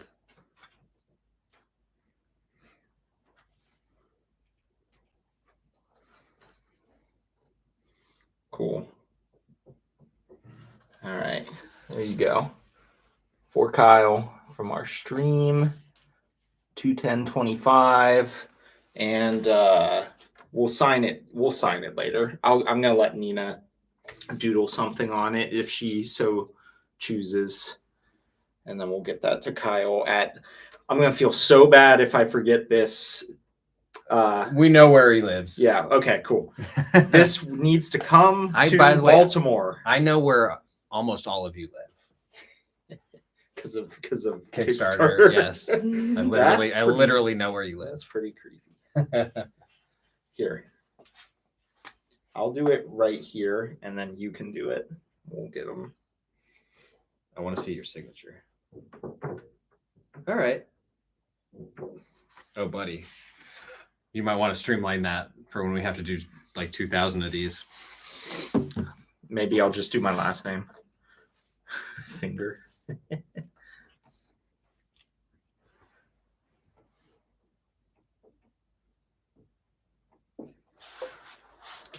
Oh, tattoo. That's for Kyle. And we'll get Jesse and Nina on there at some point. Yeah, Nina's going to doodle on Thursday. Let's set that aside to make sure it doesn't. Awesome. All right. Well, thanks for joining us. Hope everybody feels like they got a chance to meet this guy, learn a little bit about him. Yep. And come see us. Come see us in Baltimore if you can on Saturday. And if not, we'll see you at another one soon. And I think YouTube lets you keep commenting on this as like a video if we let it post. I think it'll change over to comments, so it'll be a different. Yeah, if Yes. you might need to check. You might need to check the comments to see who won. I'll try and contact you directly, but check the comments. Yep. And if anyone has other questions later, we'll try to take a look. Yeah. So cool. All right. You figure out how to end this. How do we hold How on? do we Watch not us. see you Oh, there's a guys giant anymore? button that says end stream. So It's not as simple as you thought.